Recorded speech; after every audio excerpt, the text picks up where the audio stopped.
when I finally became a champion, my father made the joke that he wants to get a badge for everybody that says I beat David Mendelsohn because everyone beat me along the way. I just failed everything, every subject. I couldn't even pass a single grade. One of my tricks to make people not fight with me or not pick on me is I said, be careful, I'm Canadian champion. I hadn't even won a match yet at that point, not even one wrestling match. And that was the path that basically led me to visualization, to starting to realize that when I noticed that whatever I imagined would happen, would end up happening. It didn't matter what it was, even to the point of saying I imagined once getting to the finals of a really hard tournament and that I was going to lose in the final, but I was going to get to the final. And it happened, but then I lost in the final. And I said to myself, why did I lose in the final? I beat everybody else. I even beat guys that were better than the guy I faced in the final. Why did I make it all the way there and then lose? Because I visualized that. I said, if you want to win, you have to become stupid. Like a bull, he told me, you have to be like a bull. But I took his message to heart and I said, how can I become like a bull? Hi, I'm Gilad, and this is The Possible, where I have conversations with ethical leaders to provide tangible wisdom for a good life. It is an absolute pleasure to have my dear friend, David Mendelsohn, who is someone who has mentored me since I was 18 years old, world medalist wrestler, a linguist, winner of one of Canada's most prestigious academic awards, and a really great person. David, it is an honor to have you with us. Thank you, Gilad. Wonderful to have this conversation with you, and I look forward to seeing what unfolds. Absolutely. And I'd say that you have touched me personally in such deep ways, from showing me how doing handstands would literally transform my worldview to thinking through visualization and creating your own life journey by seeing it in your head first and then actually going to live it. So I want to start with your foundation, thinking about the household that you grew up in. How did, in your very religious household, you end up as a medalist wrestler and a PhD and also, amazing violinists in the family? Like, what was going on in the household? First of all, let me think there. I think we have to, I guess, elaborate. It's a Orthodox Jewish house I was brought up in, and from nursery school to kindergarten to grades, I guess 4. So it was Yiddish speaking, although home we spoke English because my family is from Tennessee. I was born and raised in Montreal, Canada, and I guess the fault or the credit, both in equal amounts, go with my father, who was an Orthodox devout Jew and also probably the most open-minded person I've ever met. In terms of everything, gender, religion, skin color, it didn't matter what it was. Everything was interesting and to be respected, discussed, fascinating. And he would bring into our house anybody that he found brought an important conversation, something to discuss, to understand another point of view. So in many ways, when I was very young, I guess around 9 or 10, and I suddenly decided that I didn't want to be religious anymore. I didn't want to be in yeshiva anymore. People thought that this was I guess remarkable from the sense of, how does a 9-10-year-old boy know that they don't want something, and and then I went on strike. I refused to go until they sent me to a regular school, public school. So and again, the fault or the credit lies with my father, who turned me into a reader at a very young age. So not only were we well versed in the Torah and all the commentaries and all such things, my dad was also a English literature professor, so he would read, I see a few books in the background. Yeah, he would read books to me at a very young age. Things like The Lion, the Witch, and the Wardrobe, the Narnia series. He would read I'm trying to think, not The Hobbit, that I read on my own, but The Wizard of Oz, and really heavy books, like heavy hitting books like the Odyssey, the Aeneid. But he didn't really care what we read. He just thought it was interesting to interact, and he had this idea that anybody could deal with any subject matter that their brain was ready to deal with, to grapple with. And if they weren't ready to, their brain wouldn't be able to grapple with it, and it didn't matter. And eventually you'd come back to it. And that mindset is kind of he didn't do it, maybe he did it consciously or subconsciously, but he was a remarkable human. And that led me to explore on my own. And when one day, when my father introduced his Coptic friends to my world, and Muslim friends, other types of Christian friends, different colors, I suddenly one day realized that my father is treating all these people with such respect, and he believes that they're all good people. I once asked him if they're all going to heaven. My father said, anybody goes to heaven who's good. That was his answer. Why are we practicing any specific religion? And I think suddenly at that point, I just suddenly realized that it wasn't for me. I already knew it beforehand, kind of like I always sensed it, and I started to break away and be curious about everything. So my curiosity was, I'm not blaming him, I'm not giving him credit, but there was definitely an influence from there as well. Which And is a then when I funny went, path because it could have yeah, gone the other way of saying, oh, wow, I admire how he lives. I want to copy how he lives and keep doing that. Like, so it's an right, interesting thing of like, it yeah, could go both ways. absolutely. No, I was definitely. So I'm the oldest of three. My dad raised us as a single father, and they had a very bitter divorce when I was about 8 years old. My parents, and he got custody, so he raised us. But what I was going to say was that I realized that I was always very challenged authority. I still do. I have the twin sides of being very respectful and loving people. I think all people equally, and also not trusting anybody in terms of that they have the authority over me in any kind of way to decide something. So I always had that dual nature. So I challenged my father. Didn't believe that his way was necessarily the right way. And my little brother, who was also both my brothers are incredible, just incredible humans. He found that it was easiest just to do whatever my father said, and we both ended up on wonderful paths. And it wasn't what we didn't end up being violinists; we were clarinetists. So we both. So when I left the regular yeshiva and I went to a regular school, it wasn't a typical public school. It was a school for the arts. So we had to have some kind of gift for the arts. You had to interview to get in, and so I was. I guess they initially brought me in as a reader, and then and so I did drama. We had to do everything: choir, music, arts, everything. But I was a freak. I had like a peyot, kippah was, and I thought I was the only Jewish person there. So and nobody spoke to me, aside from the Mohawk kids who came from the nearby reservation, and they kind of liked me because I was a bit scrappy. I got stuck on a wrestling team very quickly because I was always getting in fights. You're like, I better learn how to do this well. What's that? Sorry? I better learn how to do this well. Exactly. Yeah, I had to. And that's actually leads to visualization in some ways. One of my tricks to make people not fight with me, not pick on me, is I said, be careful, I'm Canadian champion. I hadn't even won a match yet at that point. Not even one wrestling match. You're like 12 or 13 or so. Yeah. 12, 13. We are right. 12. This is before my bar mitzvah. So yeah, so I guess some part of my brain registered that if I said I'm Canadian champion, maybe I should become one. And I still hadn't won a match. It took me a long time. Everyone kept, this leads into your other question you want to talk to me later about visualization. So on my wrestling team, it so happened that I was lucky enough to land that my very first and only wrestling coach ended up being the Canada's Olympic coach, who was considered one of the greatest wrestlers and technicians in the world. So just by pure luck, I landed on one of the best coaches in the world. And I frustrated him a lot because I was on the team. I could beat most of the kids in practices eventually after years and years of losing to everybody because these were the national team members of Canada. So it's the it's the equivalent of taking a kid like with no, let's see, in skating, no ability at all, and putting him in a major league skating team. Why did you want this so badly, though? That like you keep losing for years. I just asked my father to find me a wrestling team, and it was fun for me. I had people talk to me. They paid attention to me. They were sort of nice to me. So it was almost like having friends, although they all treated me like a little kid. And then I think at some point saying I was the Canadian champion made me realize that I should try and become the Canadian champion. So without realizing it, I suddenly decided to be the best. And I had to figure out how to go from losing to everybody to becoming the best. And that was the path that basically led me to visualization, to starting to realize that when I noticed that whatever I imagined would happen, would end up happening. It didn't matter what it was, even to the point of saying I imagined once getting to the finals of a really hard tournament and that I was going to lose in the final, but I was going to get to the final. And it happened, but then I lost in the final. And I said to myself, why did I lose in the final? I beat everybody else. I even beat guys that were better than the guy I faced in the final. Why did I make it all the way there and then lose? Because I visualized that. And that visualization, was that a moment of visualization, or you would spend like 3 hours in the morning like visualizing how things would go? All the time I'd see how the different matches would happen. I'd see myself not giving up any points. I'd see myself achieving my moves, and one by one, and I noticed that no matter what happened, it would work out that way. And then of course, when I ended up making the national team, our coach, actually we had a sports psychologist, and spoke with us, and I learned that what I was doing was actually called visualization, and he thought it was remarkable that I'd stumbled on this on my own. And that's worked with me for everything. In school, when I went to regular school, I didn't touch on this. I was a good Talmud Chacham. In yeshiva, I was a very good student. I was winning, like, a lot of these books are prizes I won in yeshiva as a little kid, as a little 7-year-old, 8-year-old. And then when they put me in regular school, I just failed every subject. I couldn't even pass a single grade. I wasn't used to math. You get thrown into a whole world you don't know anything about.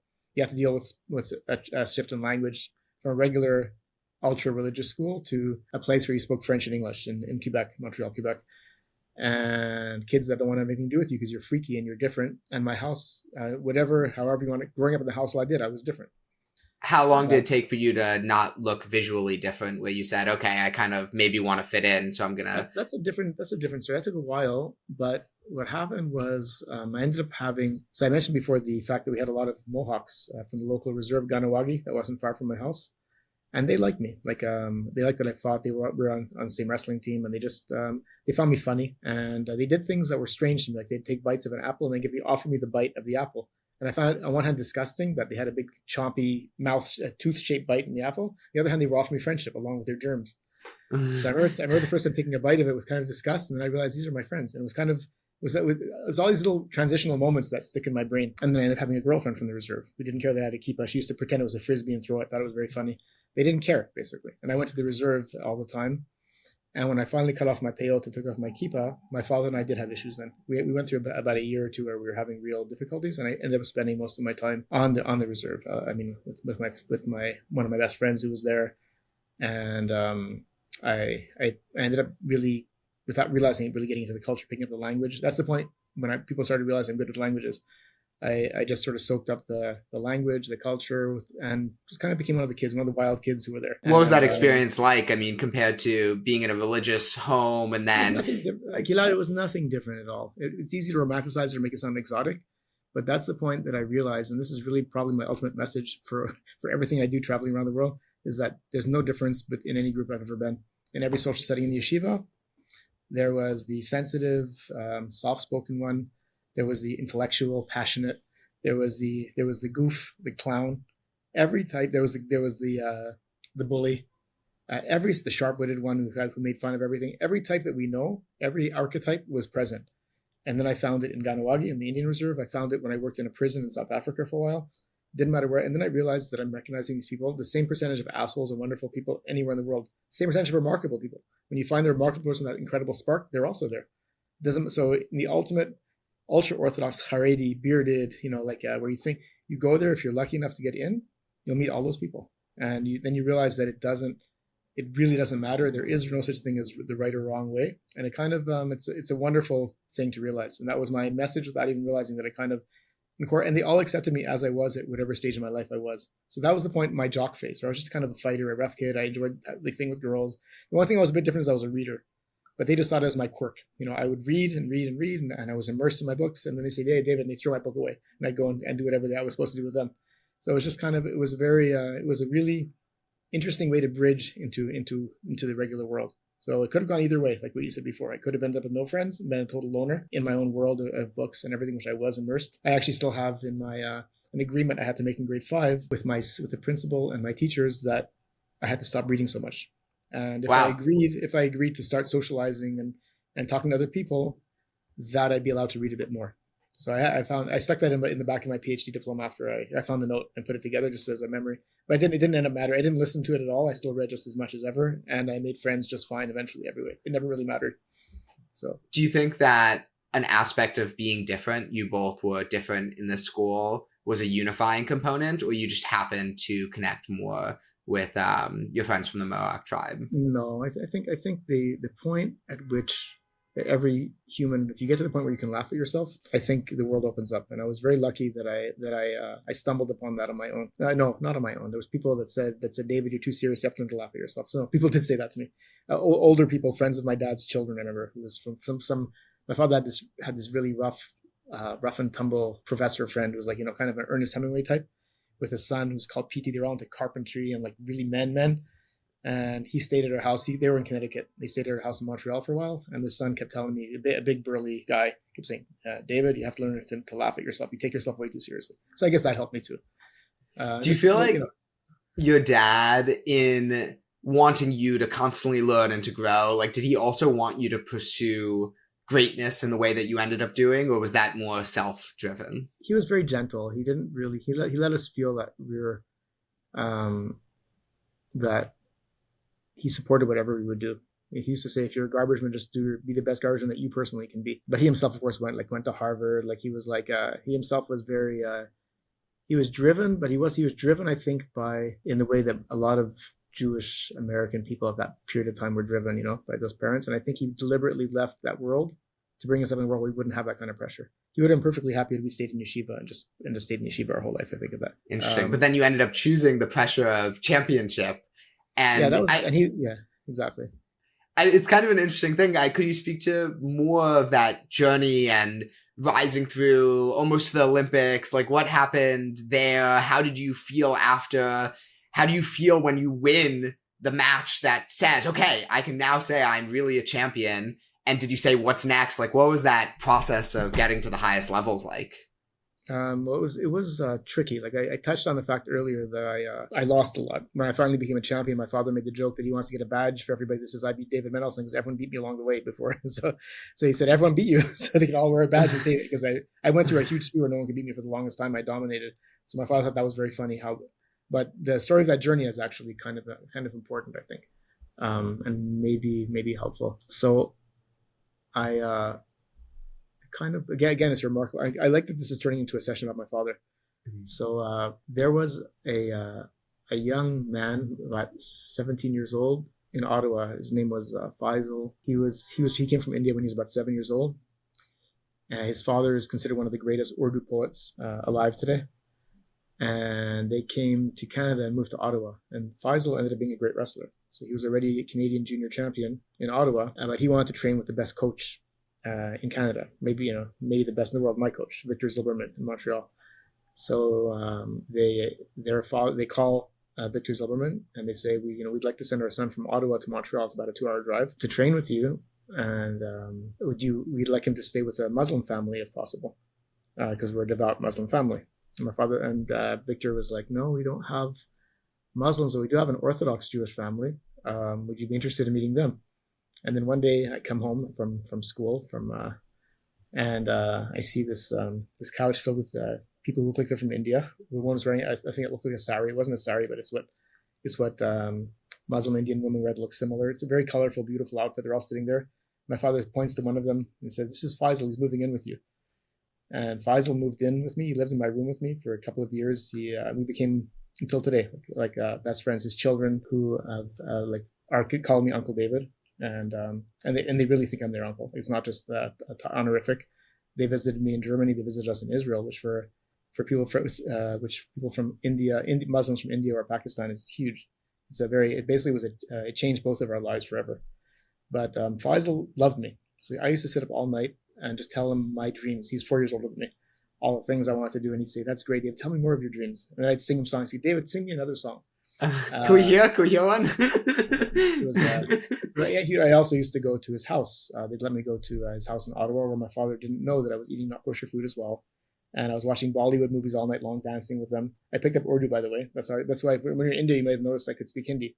So I picked up a lot of that as well, and the culture. But Faisal was interested in the fact he was always winning his competitions. He was a lighter weight class than me, an older division, but he always won, and I always lost. And then one day he said to me, "I'm going to take you to visit my uncle in Ottawa. He doesn't like Jews, but I think he can help you."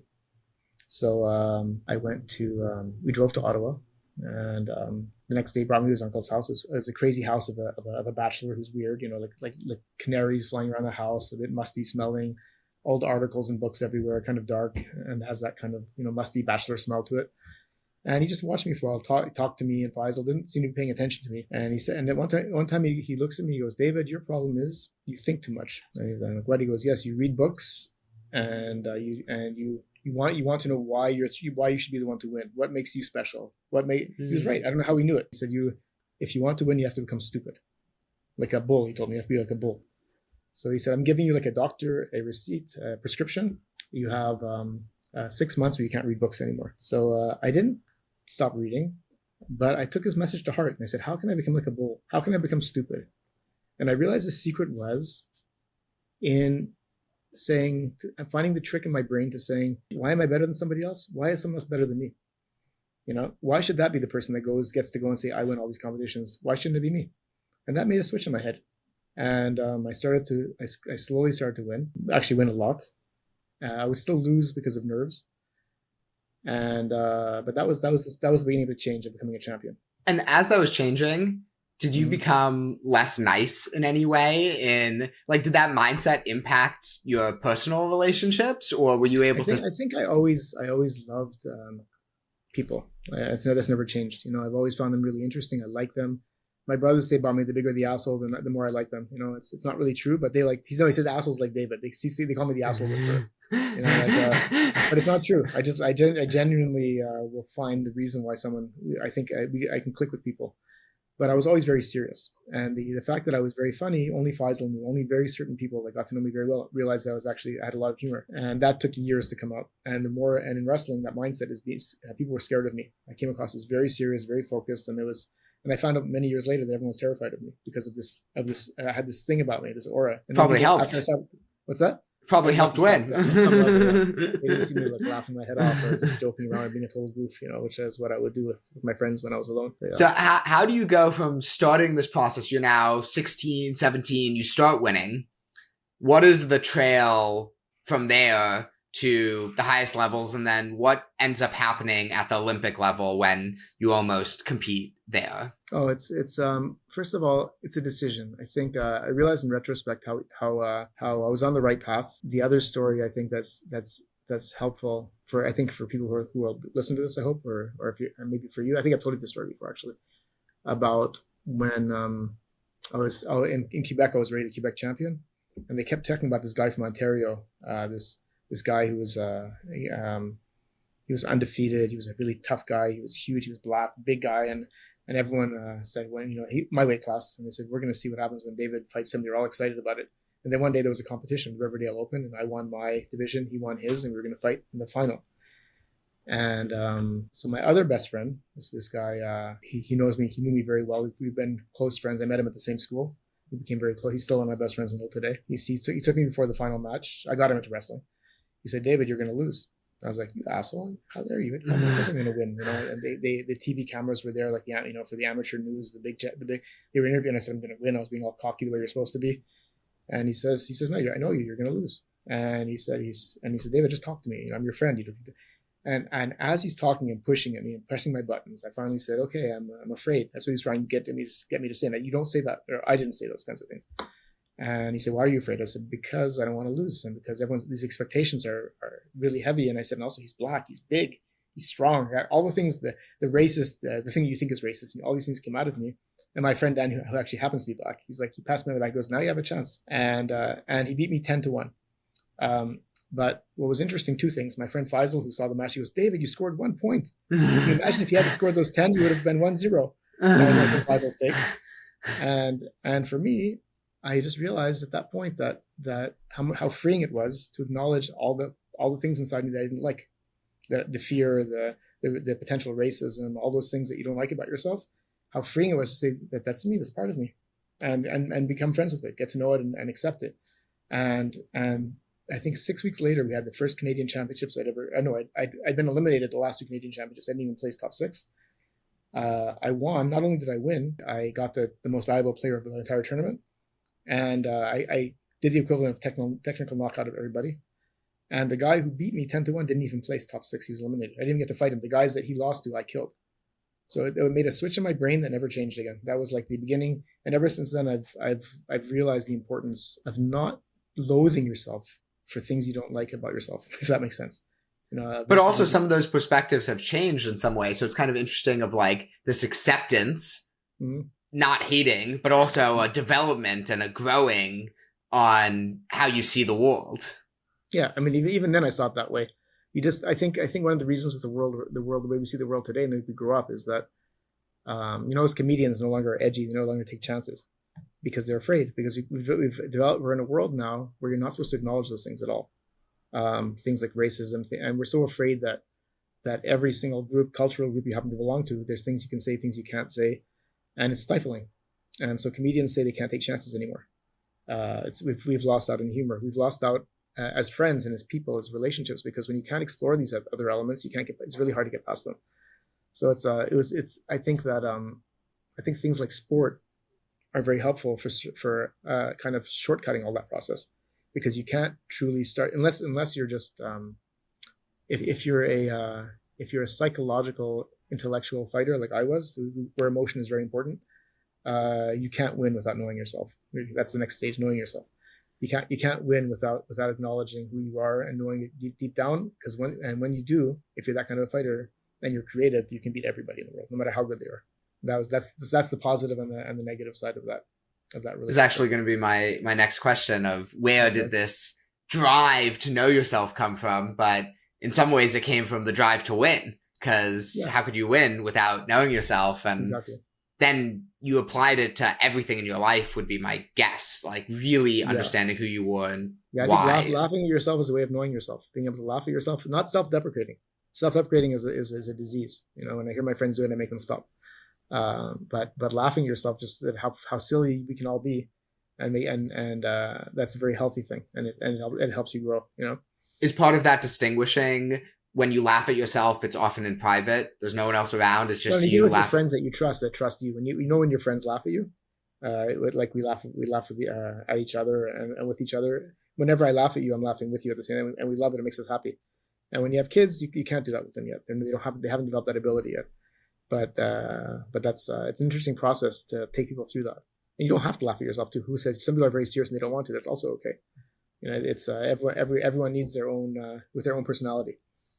One thing I was curious about was having both been in the world of greatness and prestige, where you have won major championships and then were awarded prizes like the Trudeau Prize that people ascribe a lot of value to. How do you think about how you felt in relation to achieving kind of that highest end? And is there a difference in your view between this prestige where everyone else says, oh, that's really good, versus actually winning at the top of your field in a measurable way? Right. No, there's no difference, I don't think. It makes you think again of, I think it's all intertwined, but it reminds me again, remember I told you I became a Canadian champion kind of through lying, saying I telling people I was a champion before I was. So I once, at the end of, I don't really call it in America, but junior high, I don't know if you have a kind of we had ceremonies with awards and everything like that. And my father was with me at the school, and they were giving out awards, and I was saying, I wonder what I'm going to win. And my father said, David, you failed every single subject. What's your problem? He was actually really frustrated. And I said, yeah, but I didn't say yeah. I said in my mind, but they still should recognize who I am. Don't they realize how special I am? And then, but I was so angry at him. I was very hurt by his reaction that when I graduated high school, I got the award for the top student all around, everything. And they didn't tell him.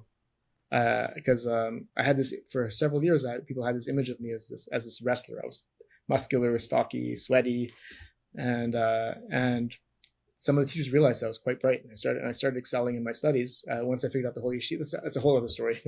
But I had to figure out how to come to terms with who I was in terms of the yeshiva bacher, the boy ben yeshiva, and adjusting to regular school. How did you do that? It's different. I'll get into that after if I can finish the story. So, but of course, what ended up happening is I visualized my way. I said, I am the top student here. I'm the best. They don't recognize it yet. I better, what does it take to show them I'm the best? So I did. I had to figure out the system it took to being, and in everything I ever, and I believe everyone can do this, by the way. I firmly believe that anyone can do this. It's not something that I did that made me special. I just stumbled across a secret, which was that, and it's all the same thing. So what you said before, being the best in wrestling, being the best in school, not even the best, achieving, understanding, learning. For me, it wasn't being the best. It was that I understood the subject. I think that's a much more fair way to say it. I understood, and that made me good at what I did.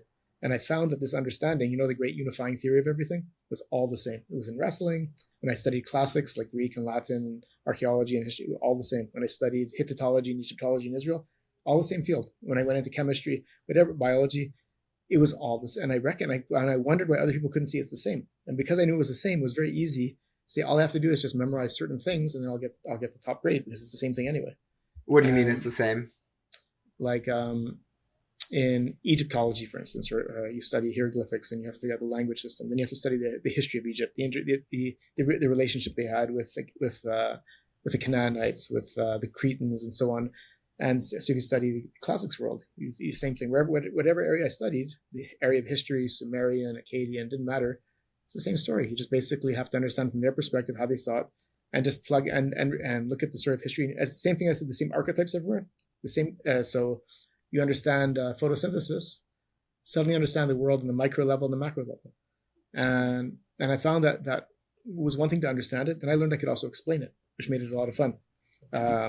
So it was why I thought it was the same thing. Like you just asked me, why is it the same thing? And I love, and so that was, so realizing that I could find that relationship, B, that it's teachable, that anybody can do it.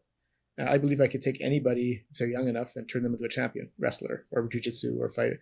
And same thing with studies. It's just, I think we're molded unless we have some kind of impediment. Our IQs are not high enough to do it, or for whatever reason. I recognize there are problems, but people who are basically curious and intelligent can achieve almost anything in almost any field. I believe that. Is there a visualization you have today for yourself? Yeah. The visualization is the biggest part of it. Just saying, I am the person that's going to master this language. So, moving to Germany with my wife, I had to master German. Israel, I had to master Hebrew, Arabic, etc. So visualizing I'm that person that's going to do it, and just saying right now I'm not that person yet, but I'm going to get there. But I'm the same person that's going to get there eventually. It's incredible what that does for you. You already formed the neurons that make that possible. This definitely touched on that, where one other thing you mentioned, how you visualized was not being rejected. You're like, I should be able to go on dates with everyone. I remember a conversation in Kalamazoo in Meteora. For an entire night, we walked out talking about that. What's the secret? How do you not get rejected? The secret is you always get rejected. One of my favorite movies of all time is Groundhog's Day. You ever see it? I have not, no. So basically, the person gets trapped in this loop where he wakes up to the same day every single day in this small rural town in America, and he wakes up in this Groundhog's Day every single day again and again, and he's a flawed human being. It's played by Bill Murray. A brilliant movie. But basically, repeating the same day over and over again, he learns himself. He learns who he is, and he slowly falls in love with a woman who previously treating with great contempt. And he starts playing piano lessons once a day, and he starts taking ice sculpting lessons once a day. And apparently they've added up the time that it probably took several hundred years of the same day. But he ends up being an incredible pianist and a remarkable human being who understands, empathizes even with the biggest loser of the village of this. And he ends up winning the woman. And when that happens, he wakes up and he's out of Groundhog's Day. He's able to continue the next day. But the point I'm getting with that is that the rejection game, when I'd have a crush on somebody, I'd like somebody. So my friend and I realized that what's the worst the person could say is no. And if we can just go and say, hello, and talk a little bit, if the person doesn't even say, would you like to go and have a coffee? And the person would probably say no, because that's what people do. And then we learned that it didn't matter if we'd add up how many rejections we got per day. I got 6, you got 7. We thought it was very funny. And once we realized that there's people out there who are wonderful, you'll have plenty of chances to meet wonderful people, that it's not the end of the world if one person rejects you. And also even the same person might change their mind on another day, not to be a stalker or something, but and it was just incredible. Made a fun game out of being rejected, and that never left me. Even people that I really fell in love with and was very vulnerable and could be wounded by, that fact that it's important to get out there, take the chance, and the worst that can happen is you're going to have to nurse your bruises and your ego and talk to people, and again, hopefully, eventually laugh at yourself too about it too, and go back. That's kind of how the rejection game is. Same thing with sports. You take a chance and you lose. It's embarrassing, it's humiliating, but it happens again. You have the chance over and over and over again. This nobody realizes how many second chances we're truly given. I think that's the secret to the rejection game. You fail out of a school, get to another school. You don't pass high school, you find another route to university. And you can end up being the best in every single field. So there's absolutely no limit in anything. The only limit is the crushing sense of failure that we impose upon ourselves, and that's a societal thing. I think we can work on that and fix it. I think 2 interesting things on that. One, I was reading an Abraham Lincoln book, and there was this quote that said, the city boy grows up and he's 23 and fails at his first job and thinks his life is a failure. The country boy grows up by 27, has done 12 different things, and knows that he has the experience to do everything ahead of him. And when you only have one goal and you're trained that the only thing that is a good life is if you go to X top school and you get X job, if you fail at that, that is crushing. But when you see that there are so many different things out there and you recognize that you can try them and you could do different things, immensely, immensely powerful. And one thing that also stuck with me about rejection that you said to me was, even in the moment, just being able to laugh and to say, oh, okay, I should have brushed my teeth, you know. Exactly. Yeah. The snot was like out of my nose. I didn't notice it. Yeah. And the second thing of recognizing that you were always loved, no matter what, you know, it didn't matter if you were rejected now or 10 times or 100 times. There were people in your life who always loved you, and that always stuck with me. If you could hold that really deeply in your heart, it allows for the rejection and to say, okay, Absolutely. Yeah. I guess thinking about having done so many things though, how do you decide how to allocate your time? You know, when you are good at a lot of things and when there are a lot of things you can do and you've got this limited resource, how do you actually make that prioritization decision for yourself? Well, first of all, what you're really asking is, what's the ultimate goal? You know, and for me, there's two. One is my family and my friends, which come first over everything else, and the other is the fact that I'm still on this quest to learn more. I don't feel like I've found what I'm looking for yet. I'm very interested. And I've noticed that every time I would sit and write, let's say my master's thesis or doctoral dissertation, whatever it was, that I'm a good writer. And I've always, as you said before, I tend to win like awards for stuff I've done. But I always realize that when I'm writing, I sound good, but ultimately I'm full of shit. You know, basically I'm everyone is, whatever you write about, you can study your area, know it inside out, but you come across as a very strong opinion. You build your facts, you build your thing. It could all be wrong. That's what I mean by full of shit. I was being harsh on myself. But when you build a good solid argument, you're convincing everyone, and you're basically and puts in, well, that's a good, and I still see the things I've written or my different dissertations. So I see them being read and I'm like, I'm happy that people are enjoying it. But I'm saying I'm not that person anymore. I don't think that way anymore. These thoughts I've had, and I think that that the world of academia is very problematic in that it demands that you no longer explore and learn. It demands that you produce, and once you produce, you can't learn anymore. When I became a champion, it was really hard for me to keep becoming great in wrestling, to learn new techniques and everything. It's a different mindset, and so I think what drives me, what burns me, is and what's burning me all the time is two things: is to not get trapped in the ivory tower, to stay out of university as long as I can, and do programs like Kivanim, where you and I became friends, where I became the director, where basically you do experiential learning. You study in the classroom and then you apply what you've learned. You meet people. You live in the communities. My belief is that you haven't really traveled till you've ended up in someone's kitchen. So I try and end up in kitchens wherever I go, in swamps of Brazil, in the Bedouin tent. It doesn't matter, in Morocco, and then share that with other people. I love when I make a friend. Let's say, for instance, in Ethiopia, a journalist I've been friends with.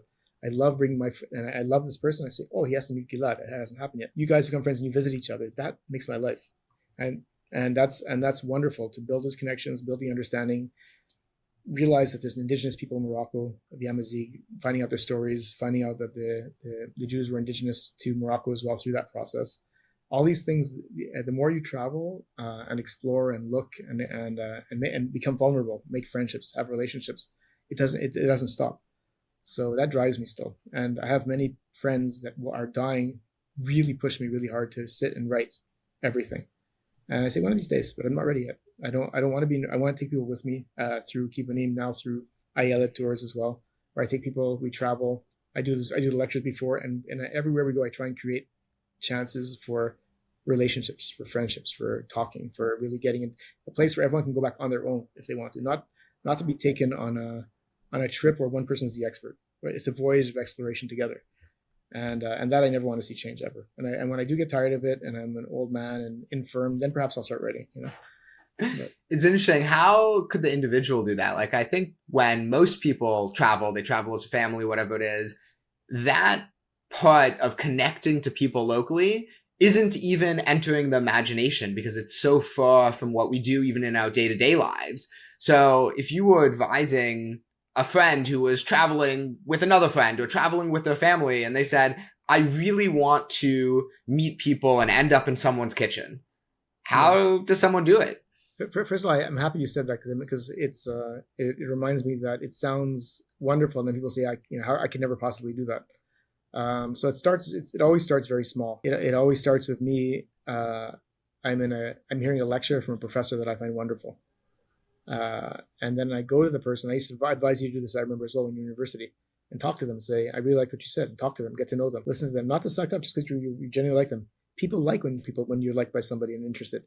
And before you know it, you can end up in that person's kitchen. Like, it's, what I'm saying is when you're in a cafe and you see somebody with another family sitting next to you, you'll always see people that intrigue you. It happens all the time. So take the chance. Take the chance of rejection. I told you, everything intertwines. Speak to that person, say, and before you know it, it could be just a nice talk and you're happy you had a nice interaction with somebody, or it could end up being invited to go with your either just with your adult friends, or if you have kids, going with the kids to the park tomorrow. You don't know how things happen. So I guess my advice is take the rejection leap. Take the chance, and when you be open, talk to people. Of course, have your psycho alert on. Be careful you don't get. But generally, people are pretty open and interested in my experience all over the world until today. And chances are you're going to move probably more or less the same kind of circles of people. You're not going to. I think almost all the circles you're going to end up in when you travel, you'll end up with people, places with people that you can probably connect with and like. And then before you know it, you end up in their inner circles and satellite groups, and suddenly you've encountered a whole new way of thinking in life and ideas that were totally new for you and fascinating and changes you forever. And you think someone, even for a week, they can, even if they're there for a week, they could do this. Like, you don't have to be. You can go on an airplane flight, on a bus trip, on a train trip, anywhere you go. It's incredible how it can happen. From your experience, have you had to directly ask in any ways to take it the next step, or they offer and just say, "Oh, I'm going to X tomorrow"? No. So if often the person will suggest it on their own, but you can also suggest on your own. I think I usually end up suggesting on my own. How about we do XYZ together? How about we go to the park tomorrow? I really enjoy the talk, and we meet for a coffee. People like that kind of thing, and it can be, and it works magic. Like, it's everywhere I've gone, and it's really you're very lucky when you travel abroad that we're very interesting to a lot of people. Like, when you travel. So let's say, for instance, if you are in Morocco or Tunisia, you start talking to somebody and suddenly they want their family to meet you because you're interesting. So you're without realizing you being you is a gift. That's something else to switch in our mentality, by the way, that until now we have been guilty of this trap as well. It's not what we can get out of it. They get a lot out of meeting you. Well, I'd say you're particularly interesting, so that's also no, even every single person when you travel abroad, they've never seen somebody like you. You're like, what are you doing there? And suddenly the fact that they can bring you to their home, it's a treat, and have their family people meet you. Suddenly they have prestige by bringing you, number one. So whatever their motives are, it doesn't matter because you like each other anyway. You might end up becoming friends with their sister-in-law. You don't even know what happens, but interesting things develop. But when these things happen, that are far beyond anything you can imagine. It'll never be what you think it's going to be. But and what if someone says, I'm worried about offending them. I don't know the cultural norms here. I don't know if I'm going to have to pay. If I don't pay, like, what would your advice be for someone who's like, I think that anybody who asks that question, number one, is the kind of person that can't offend already, because it's going to obviously be an offense of a guiltless offense, like, not on purpose, and people know that. I've broken made every faux pas possible in every culture I've been to, like a big shambling bull, and I try and be careful to the best of my ability, but I still say things, do things, and the majority of people really appreciate telling me eventually, you shouldn't have done it like that. Maybe do it this way next time. They enjoy being the one to help you and if anything, it deepens your relationship. The people you're going to offend anyway. They want to be offended by you, and they'll find a reason to be offended no matter what you do. People you don't want to be offended by you, and you're a nice person, you can't offend them. It's a magic thing for anything you do in your life. The ones who want to be offended by you will be offended. The ones who don't will like you, no matter what you do. In terms of ideas that have like really touched you, you're speaking to experiential learning. Are there any particular ideas that you feel were impactful in how you thought about the world, how you thought about relationships, how you thought about yourself, that you took from an experience? And on the flip side, is there anything that you read in a book that you felt, oh, maybe that would have been harder to capture being in person? Yeah, I'm trying to think of how to answer your question. The first part is, what you're saying, what have I learned from any particular experience? Yeah. I think one of them is the idea of power and balance. It's very hard to form a friendship sometimes because your socioeconomic background might be different. So I was in Ethiopia for a while, many years ago. I still have friends, by the way, from that trip that are very close to me. But my driver, who I had throughout the trip, I ended up staying with him in his Adobe village. I shared his family made like this interesting moonshine, and we really hit it off beautifully, him and his fiance. And towards the end of the trip, we went to a village where the women specialize in pottery. It's the women's pottery village. That's what and I couldn't believe the stuff they bought. I could show you pieces around here that I got there. I was just overcome with the beauty and ended up buying a lot of things. But there was some objects that they said they didn't that they could do, but they had to make it. So I asked them if they would do it for me. They said, of course. I commissioned it. I paid them. And then when I left the trip, I gave my friend, the driver, I think double what he asked me for, because it wasn't very much money. And I really liked him and I wanted to help him. I gave him an extra big tip. And then I gave him an extra, I can't remember how much it was, like $100 for the shipping cost for all the pottery. We worked out how much it would cost and everything. And then I came back home. And I didn't hear from him for a while. I didn't get the pottery, and I would every once in a while he'd reach out to me and say, "Hi, David, how's it going? I miss you, my brother, and these things." And I'd say, "Oh, I say, great. How about the pottery?" And then I wouldn't hear from him again for a long time. And then I went through this period of indignation. And I was like, what a bastard, what a jerk. I gave him double what he asked and all these things. And then eventually, on my own, I came to the place. I'm like, I gave him that $100 that was like nothing for me. For him was like the equivalent of months and months and months of salary. He has family, he has people to take care of, and all these things. Why did I put that kind of temptation in his path? And now I'm making him feel like he's a shitty person. Like every time that he obviously doesn't have it anymore. And the next time I just basically just wrote it off and said in my mind I made a mistake. I'll be more careful next time about that kind of thing. And that was a whole process inside of me that I just realized that we have a lot of assumptions about other people that we take with us, and even me with my experience. It made me realize just how prone I am as well. And so it made me realize I can still form friendship with these people, still be very meaningful. That person would still do anything for me if I needed it, and not to take that as the reason why he's not what I thought he was. And he ended up sending the pottery? No, never. That was interesting. The point is I had to totally let it go and not care. And it was just pottery, and it was just things. Who cares about things? Right. I love things. All around me you see things, But is there anything that you've read as someone who does love reading that you think you couldn't have learned experientially? Because so much, yeah, of course. All the time. I recommend the book that finds you at that moment. I don't think I'm a big enemy of snob reading. You ever meet people when they're reading and you say what and they go, they're almost embarrassed. They kind of hide the book. They go, it's junk.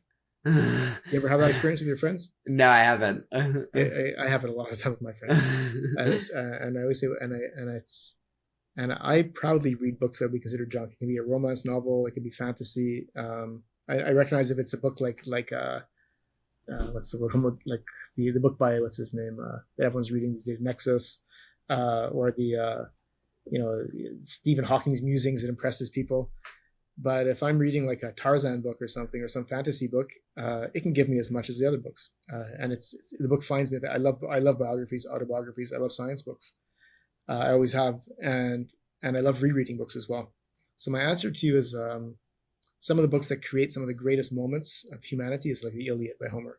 When you read it, you just can't believe the depths of humanity, of passion, of love, of humor, of pain and suffering. And again, the sheer humanity overwhelms you. And then when you read great books from other cultures, like from India, the Mahabharata, these other works. So I think I've read them, I touch on them, and they blow me away in the sheer beautiful humanity that we all share. I'm a huge lover of the Greek classics, so it depends. That's my answer to you. The book finds you when you need. I found the books of the pre-Socratics for me were profoundly influenced my life. The idea that Democritus on his own found his way to the atomic theory just by the Gedanken experiment, just by thinking in his brain. And he arrived at the idea that what is the smallest particle that can be? Atomos, something that can no longer be cut anymore. So I love that, again, humans through their own didn't need a laboratory. They were able to find these things. And so I find that inspirational and I bring it all together. So my answer to you is browse and find the book you want to read at that moment. That's the right book for you. and don't be stuck into thinking that someone else has the magical answers to you, because that's always problematic. And I learned that lesson from the book Siddhartha, by the way, Hermann Hesse. He, in his book, I believe Siddhartha meets the Buddha, and they have a discussion about, where Buddha is saying you should, follow me or something to that extent, and he's saying, you found your own way, but people who follow you are just following you, and that stuck with me forever. That everyone finds their own way, and some people take comfort in following somebody else's way, and it works for them, but of course that leads to a lot of danger as well. And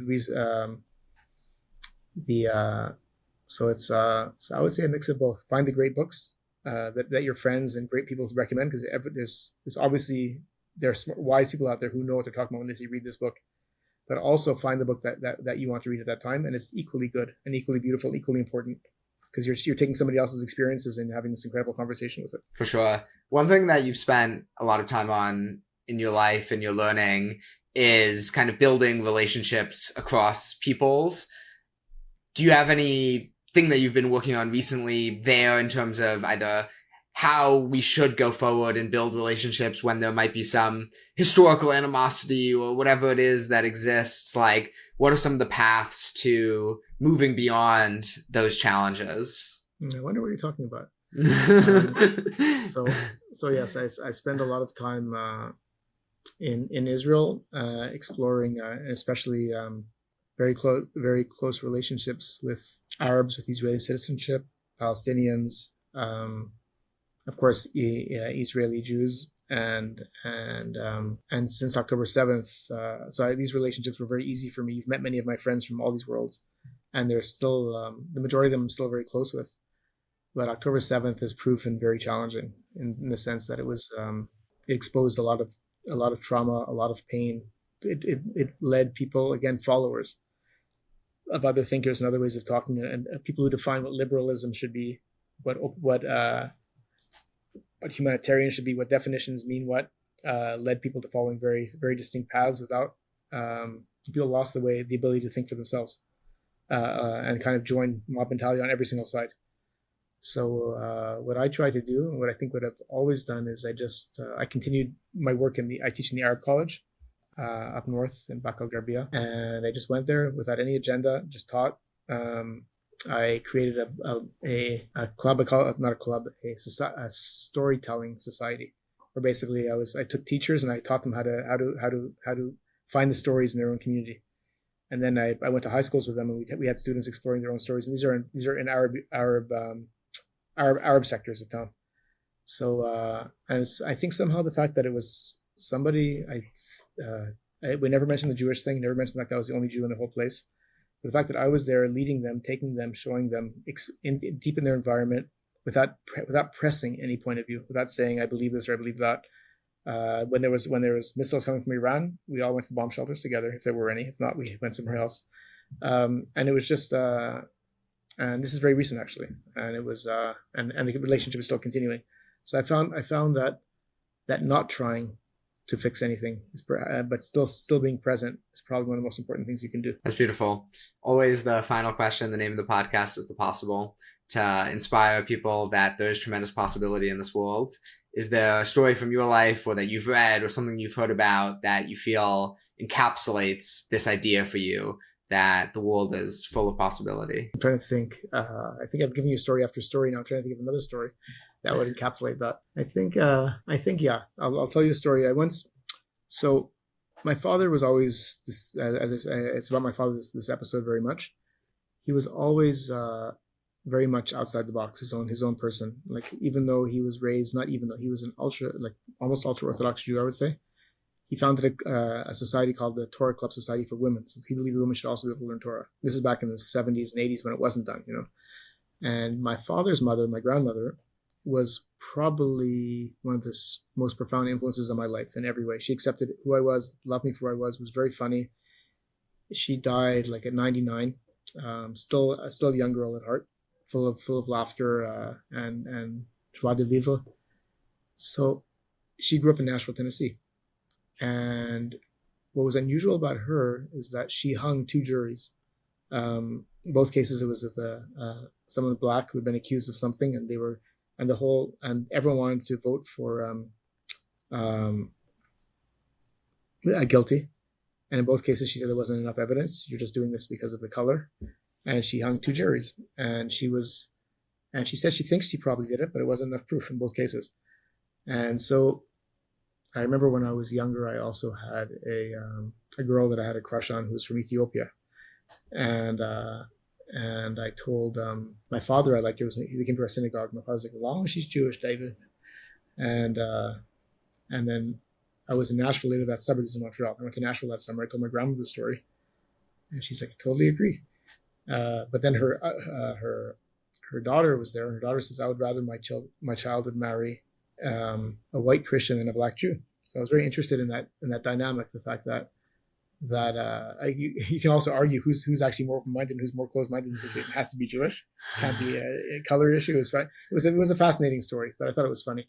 But this is all bringing me to the fact that I asked my grandmother what made her different. I said, why are you the way you are? She used to come to Montreal and wait for my father and my brothers to go to sleep, and we go out drinking, telling dirty jokes. Like we just had a real friendship. She used to say she doesn't have favorites because she didn't, but she understood me the best. We just were friends. We had a really great time together. So this is the story I'm going to tell you with. I'm going to end this my inspirational story. So she said when she was a little girl, somewhere in Tennessee, Shackle Island, I think. She said there was one of those vans with prisoners inside. It was driving by, prisoners from a prison. And she said she looked at them and saw these like really sad, dreary bodies, postures, and she looked away. She didn't want to see it. And her mother, my great grandmother, took her head and pointed to them and said, "You look at them. They're human like you, and you could end up there as well. Anybody can end up in those places. It's all a question of luck, basically, of where your life can take you, and you acknowledge a human for who they are." For our shared humanity. And my grandma said she thinks that was her changing moment, and that story stayed with me forever. So it's another way. It went from her to me and became part of. When I worked in a prison, I had a very similar reaction and understanding from it that made me understand her even better. Wow. May we see the humanity in everyone, David. Really a pleasure. It was fun. It was great to see you, Gilad. I loved our conversation.